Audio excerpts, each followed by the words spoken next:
तो कर्ज लेने के मामले में सबसे बड़े चैंपियन पाकिस्तान के बाद अब बात कर्ज के जाल में फंसाने वाले सूदखोर चीन की, जिसकी नजर भारत के 3 पड़ोसी देशों पर ऐसी पड़ी है कि वो हर दिन इन देशों को कर्ज के जाल में फंसाने की कोई ना कोई कोशिश करता रहता है।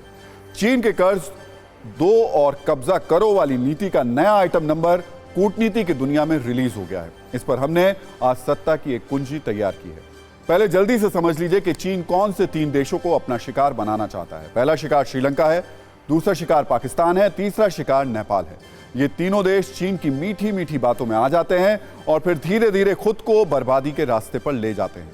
आज इन्हीं 3 देशों की बात करेंगे, लेकिन सबसे पहले बात होगी श्रीलंका की, जो चीन की चाल में फंसकर एक बार तो बर्बाद हो चुका है, फिर से उसी जाल में फंसने के लिए बेकरार है।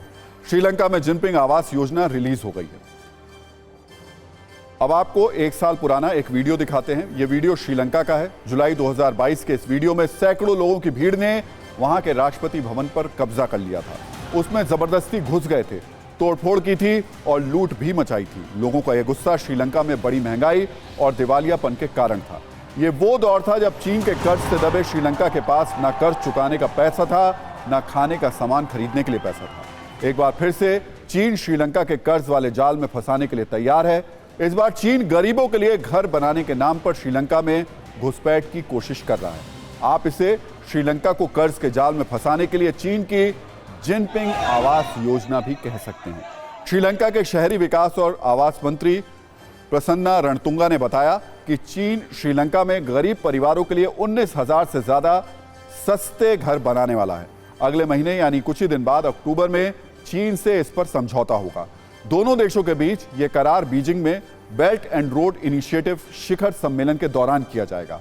एक्सपर्ट्स इसे श्रीलंका में घुसपैठ के लिए चीन का नया तरीका बता रहे हैं। दरअसल श्रीलंका में भारत ने गरीबों के लिए घर बनाने का वादा किया है, लेकिन कुछ कारणों से अभी इस पर काम शुरू नहीं हो पाया। श्रीलंका ने गरीबों के घर के लिए एशियाई बैंक से मदद भी मांगी थी, लेकिन पहले से कर्ज में दबे श्रीलंका को एशियाई बैंकों से मदद नहीं मिल पाई। ऐसी स्थिति में चीन में जिनपिंग आवास योजना का मौका देखा और इस मौके को उसने तुरंत हड़प भी लिया। दरअसल श्रीलंका में 20% आबादी एक कमरे के एक घर में रहती है। इसमें भारतीय मूल के तमिलों की स्थिति और भी ज्यादा खराब है। 47% तमिल आबादी के मकानों में एक ही कमरा है। वर्ष 2010 में भारत ने इनके लिए 50,000 मकान बनाने का ऐलान भी किया था, लेकिन यह संभव नहीं हो पाया। चीन की कोशिश है कि वो भारत की इस योजना पर कब्जा कर ले। अगर चीन ऐसा करने में कामयाब हो गया तो वो श्रीलंका में रहने वाले तमिलों के मन में भारत के खिलाफ जहर पैदा कर पाएगा। इससे चीन को तो 2 फायदे होंगे। एक तो वो घर बनाने के लिए जो पैसा देगा उसे किसी ना किसी तरीके से वसूलेगा। चीन को दूसरा फायदा यह होगा कि वहां के लोगों के मन में चीन के प्रति सहानुभूति पैदा होगी। यह ना तो रणनीतिक रूप से ना ही सामरिक रूप से, दोनों तरीके से भारत के लिए ठीक नहीं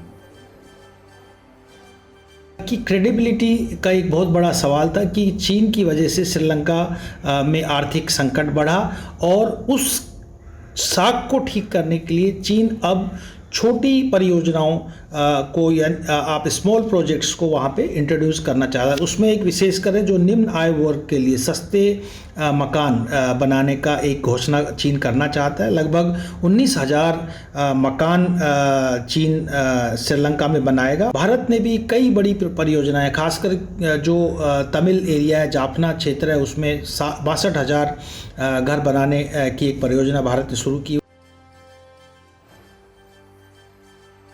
दरअसल चीन लंबे समय से यह कोशिश कर रहा है कि श्रीलंका को भी वो पाकिस्तान की तरह अपनी कठपुतली बना ले, लेकिन भारत ऐसा होने नहीं दे रहा। बावजूद इसके श्रीलंका में चीन की बड़ी घुसपैठ हो चुकी है। चीन ने 2017 में 99 साल के लिए हम्बनटोटा पोर्ट को श्रीलंका से लीज पर लिया था। चीन ने $1.12 अरब में श्रीलंका से यह डील की थी। हम्बनटोटा पोर्ट भारत की सीमा से कुछ ही किलोमीटर की दूरी पर है। चीन इस पोर्ट को सैन्य पोर्ट बनाने की साजिश कर सकता है। पिछले साल चीनी सेना का एक जासूसी जहाज यहां आकर रुका भी था। चीनी जासूसी जहाज युआन वेंग 5 हम्बनटोटा बंदरगाह पर 6 दिन तक रुका था। चीन का जहाज सैटेलाइट और मिसाइल ट्रैकिंग प्रणाली से लैस था। चीन का यह जहाज खोजबीन और पड़ताल में काफी आगे है। यह जानकारी मिली है कि चीन इस पोर्ट पर रडार बेस बनाने की योजना भी बना रहा है। भारत ने पिछले साल चीन के इस जासूसी जहाज के हम्बनटोटा पोर्ट पर पहुंचने को लेकर श्रीलंका से काफी नाराजगी जताई थी, जिसके बाद इस बार श्रीलंका ने चीन के इस जहाज को एंट्री देने से मना कर दिया। खुद श्रीलंका के विदेश मंत्री अली साबरी ने मीडिया से कहा कि कोलंबो ने चीन जहाज शी यान 6 को भारतीय सुरक्षा चिंताओं के कारण श्रीलंका की तरफ आने की अनुमति नहीं दी। उन्होंने कहा कि भारतीय सुरक्षा संबंधी चिंताएं श्रीलंका के लिए महत्वपूर्ण हैं। आप कह सकते हैं कि श्रीलंका बैलेंस की कोशिश कर रहा है और चीन की तरफ ज्यादा झुका हुआ नहीं दिखना चाहता है, लेकिन अब बात काफी आगे बढ़ चुकी है। चीन अब गरीबों के लिए मकान बनाने तक पहुंच चुका है।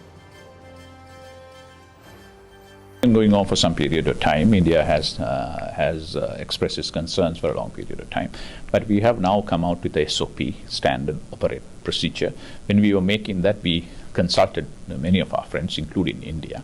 So as long as they comply with the SOP, we have no problem. But if it doesn't comply with the SOP, we have a problem. So therefore, as far as I know, we have not given the permission to come to Sri Lanka during the month of October. So there are negotiations going on, but Indian security concerns, which are legitimate, are very, very important for us. We have always told that because we want to keep our region as a zone of peace.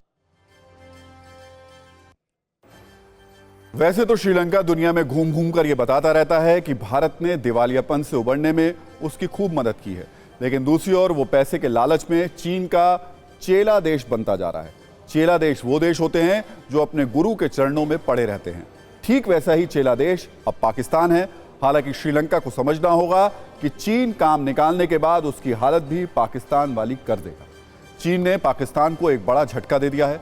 Pakistani media के मुताबिक चीन ने CPEC के तहत ऊर्जा, जल प्रबंधन और जलवायु परिवर्तन के क्षेत्र में पाकिस्तान का साथ देने से अब इनकार कर दिया है। लेकिन नेपाल को चीन सड़क, रेलवे, एविएशन, टेलीकम्युनिकेशन और बिजली के क्षेत्र में मदद कराने के लिए वो तैयार है। मतलब अब चीन पाकिस्तान को पूरी तरह बर्बाद कर चुका है, तो उसके निशाने पर श्रीलंका और नेपाल है।